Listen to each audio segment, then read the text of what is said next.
Andrew Jackson is my seventh cousin, 7 times removed. Andrew Jackson was born on March 15, 1767, in the Waxhaws region of the Carolinas. His parents were Scottish-Irish colonists Andrew Jackson and Elizabeth Hutchinson, Presbyterians who had immigrated from Ulster, Ireland in 1765. Jackson's father was born in Carrickfergus, County Antrim, around 1738, and his ancestors had crossed into Northern Ireland from Scotland after the Battle of the Boyne in 1690. Jackson had 2 older brothers who came with his parents from Ireland, Hugh, born in 1763, and Robert, born in 1764. Jackson's exact birthplace is unclear. Jackson's father died at the age of 29 in a logging accident while clearing land in February 1767, 3 weeks before his son Andrew was born. Afterwards, Elizabeth and her 3 sons moved in with her sister and brother-in-law, Jane and James Crawford. Jackson later stated that he was born on the Crawford Plantation, which is in Lancaster County, South Carolina. But second-hand evidence suggests that he might have been born at another uncle's home in North Carolina. When Jackson was young, Elizabeth thought he might become a minister and paid to have him schooled by a local clergyman. He learned to read, write, work with numbers, and was exposed to Greek and Latin, but he was too strong-willed and hot-tempered for the ministry. Jackson and his older brothers, Hugh and Robert, performed military service against the British during the Revolutionary War. Hugh served with Colonel William Richardson Davie, dying from heat exhaustion after the Battle of Donofuri in June 1779. After anti-British sentiment intensified following the Waxhaws Massacre on May 29, 1780, Elizabeth encouraged Andrew and Robert to participate in militia drills. They served as couriers and scouts and participated with Davie in the Battle of Hanging Rock on August 6, 1780. Andrew and Robert were captured in April 1781 when the British occupied the home of a Crawford relative. A British officer demanded to have his boots polished. Andrew refused, and the officer slashed him with a sword, leaving him with scars on his left hand and head. Robert also refused and was struck a blow on the head. The brothers were taken to a prison camp in Camden, where they were malnourished and contracted smallpox. In late spring, the brothers were released to their mother. Robert died 2 days after arriving home. Elizabeth was able to nurse Andrew back to health. Once he recovered, Elizabeth volunteered to nurse American prisoners of war housed in British prison ships in the Charleston harbor. She contracted cholera and died soon afterwards. She was buried in an unmarked grave. The war not only made Jackson an orphan at age 14, but led him to despise values he associated with Britain, particularly aristocracy and political privilege. After the American Revolutionary War, Jackson worked as a saddler, briefly returned to school, and taught reading and writing to children. In 1784, he left the Waxhaws region for Salisbury, North Carolina, where he studied law under attorney Bruce McKay. He completed his training under John Stokes and was admitted to the North Carolina bar in September 1787. Shortly thereafter, his friend John McNeary helped him get appointed as a prosecuting attorney in the Western District of North Carolina, which would later become the state of Tennessee. While traveling to assume his new position, Jackson stopped in Jamesboro. While there, he bought his first slave, a woman who was around his age. He also fought his first duel, accusing another lawyer, Waitstill Avery, of impugning his character. The duel ended with both men firing in the air. Jackson began his new career in the frontier town of Nashville in 1788 and quickly moved up in social status. He became a protege of William Blount, one of the most powerful men in the territory. Jackson was appointed Attorney General in 1791 and Judge Advocate for the militia the following year. He also got involved in land speculation, eventually forming a partnership with fellow lawyer John Overton. Their partnership mainly dealt with claims made under a Land Grab Act of 1783 that opened Cherokee and Chickasaw territory to North Carolina's white residents.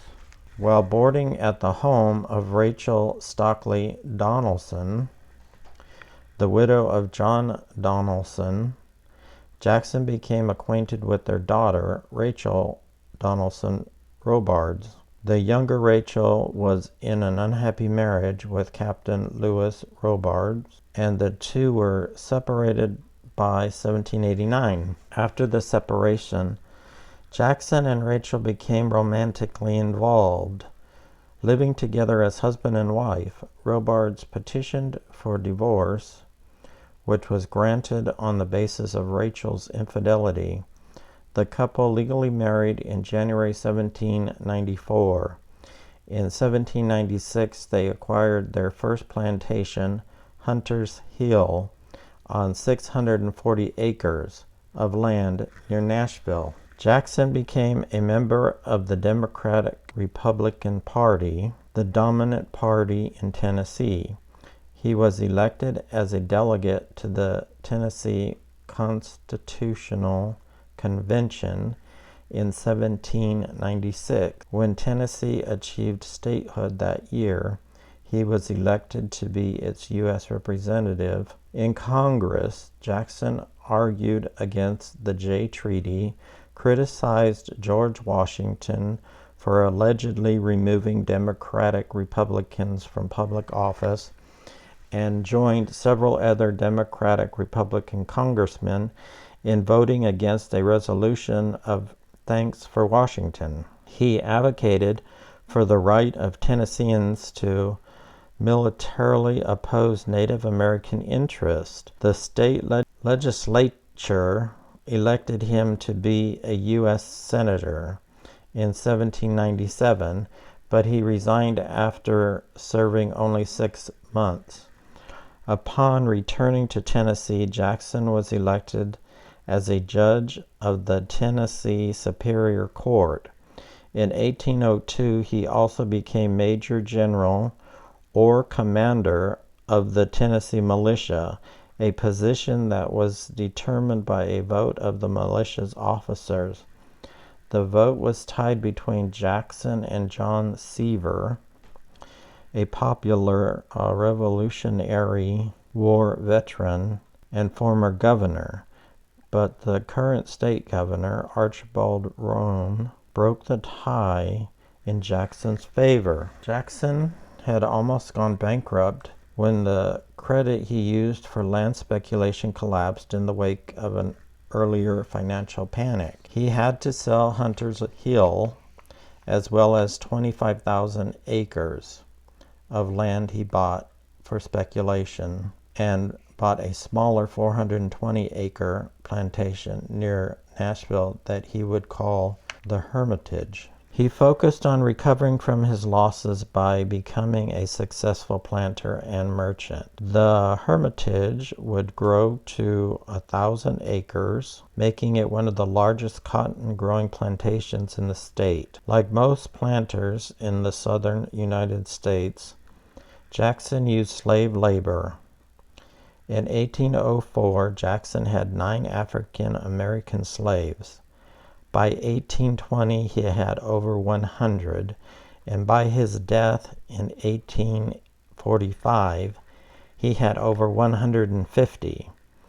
Over his lifetime, he owned a total of 300 slaves.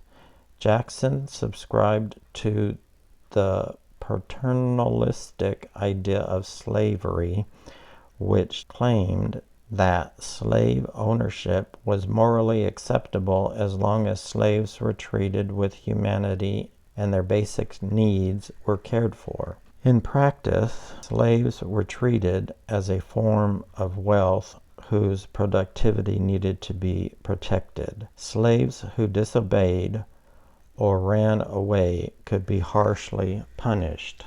In 1822, Jackson accepted a plan by Overton to nominate him as a candidate for the 1824 presidential election, and he was nominated by the Tennessee legislature in July. At the time, the Federalist Party had collapsed, and there were 4 major contenders for the Democratic-Republican Party nomination: William Crawford, John Quincy Adams, Henry Clay, and John C. Calhoun. Jackson was intended to be a stalking horse candidate to prevent Tennessee's electoral vote from going to Crawford, who was seen as a Washington insider. Unexpectedly, Jackson garnered popular support outside of Tennessee and became a serious candidate.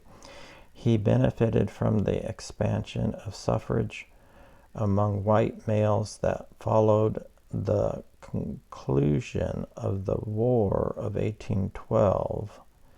He was a popular war hero whose reputation suggested he had the decisiveness and independence to bring change to how the government was run. He also was promoted as a Washington outsider who stood for all the people, blaming banks for the country's depression. Jackson arrived in Washington on February 11. His first concern was forming his cabinet. He chose Van Buren as Secretary of State, his friend John Eaton as Secretary of War, Samuel D. Ingham as Secretary of Treasury, John Branch as Secretary of Navy, John M. Burrin as Attorney General, and William T. Berry as Postmaster General. Jackson was inaugurated on March 4th, 1829, becoming the first president-elect to take the oath of office on the east portico of the United States Capitol. Embittered by his defeat, Adams refused to attend.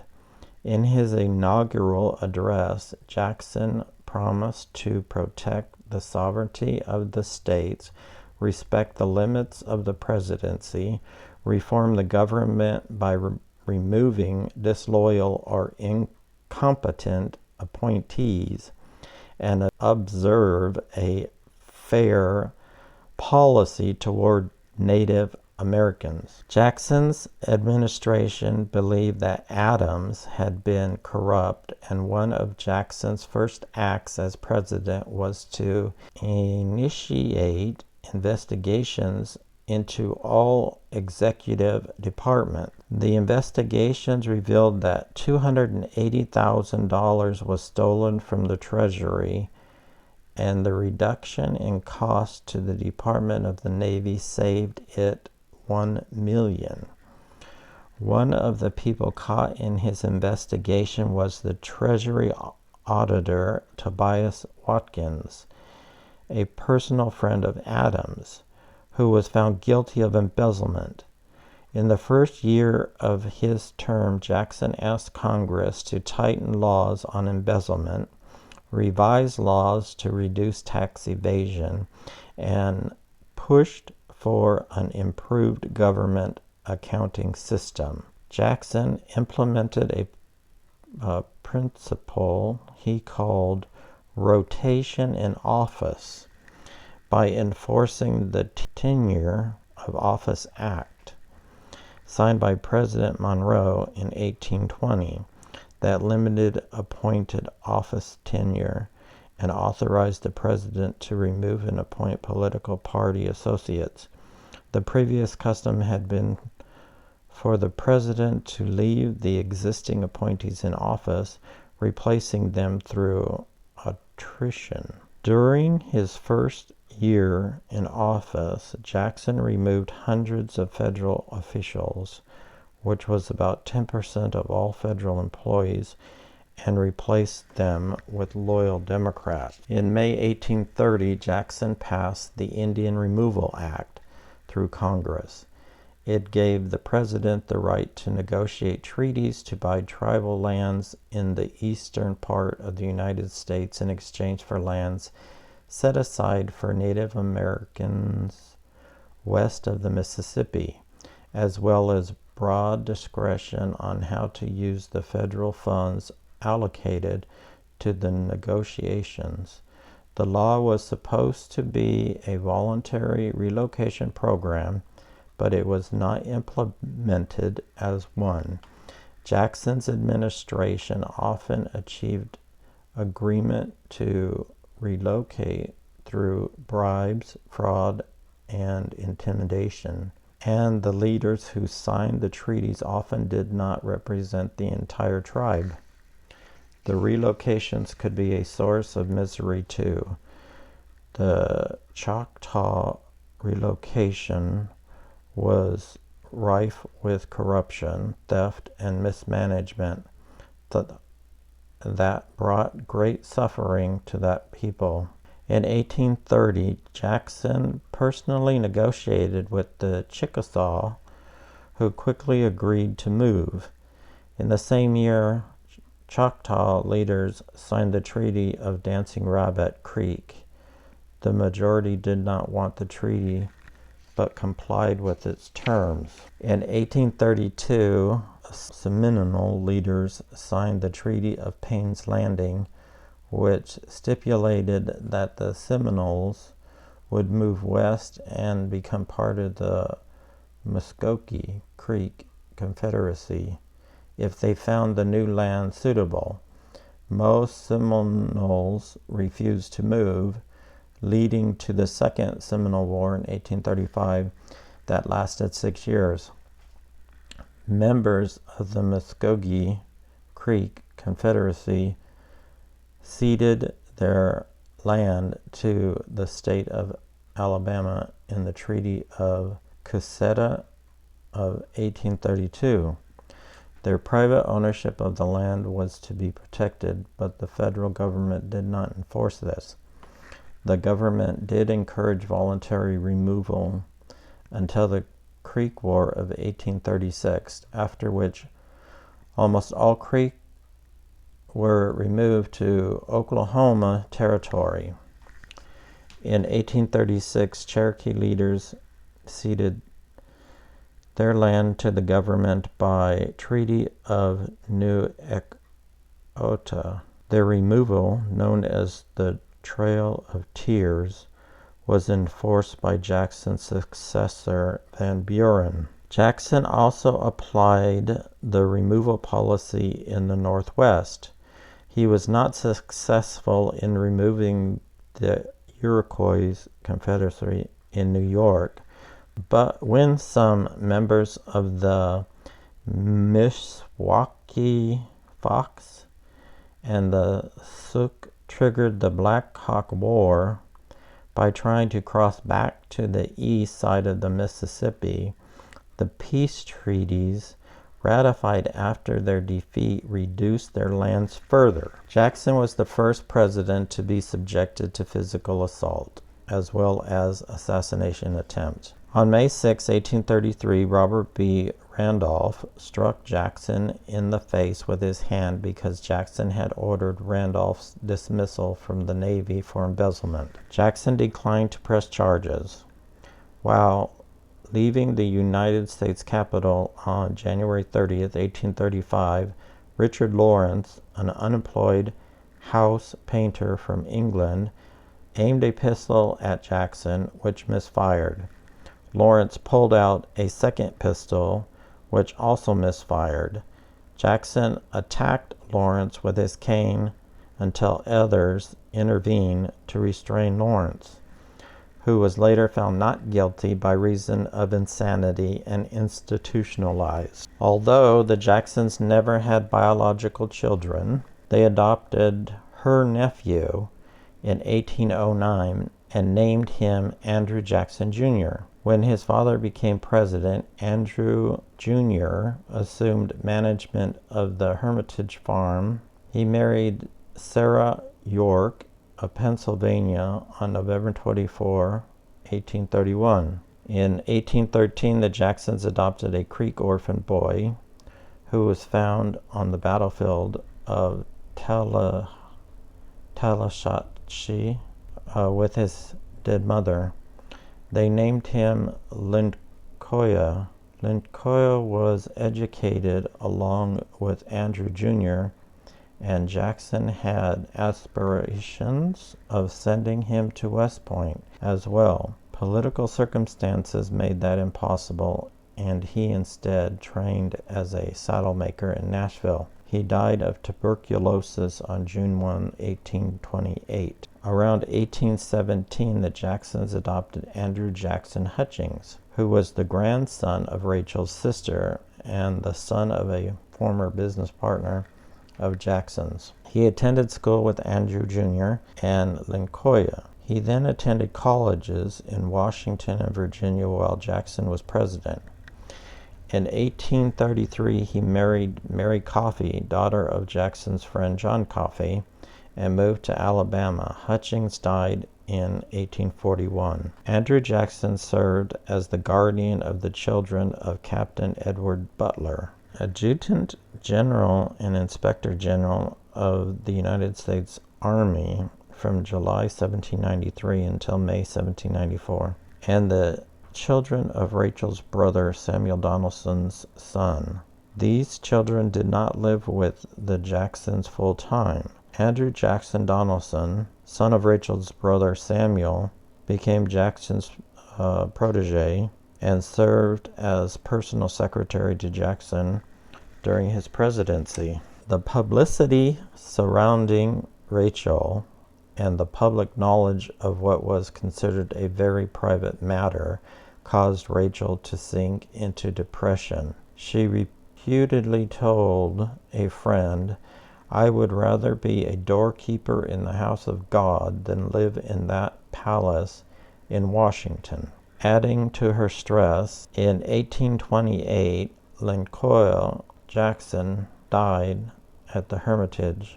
Between the scandal, her son's death, and a heart condition, she spent much of the campaign depressed and crying. She died suddenly on December 22, 1828, at the age of 61, of a heart attack. Given her symptoms, according to Jackson, excruciating pain in the left shoulder, arm, and breast, that her death came immediately before Jackson left for Washington was more than an inconvenience.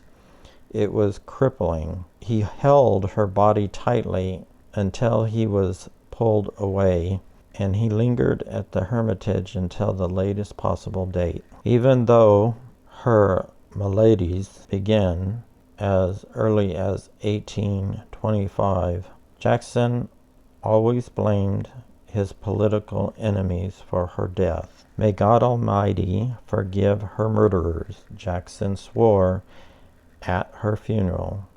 I never can. She was buried on the grounds at the Hermitage wearing the white dress and shoes she had bought for the inaugural ball.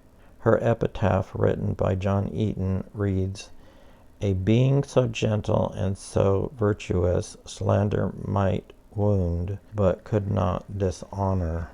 In 1837, Jackson retired to the Hermitage and immediately began putting his affairs in order, as it had been poorly managed in his absence. Though Jackson was in ill health and had lost some of his popularity because he was blamed for the Panic of 1837, he remained influential in national and state politics. Jackson died of dropsy, tuberculosis, and heart failure at 78 years of age on June 8, 1845. He was surrounded by family and friends at his deathbed, and his last words were, "Oh, do not cry. Be good children, and we will all meet in heaven." He was buried in the same tomb as his wife Rachel.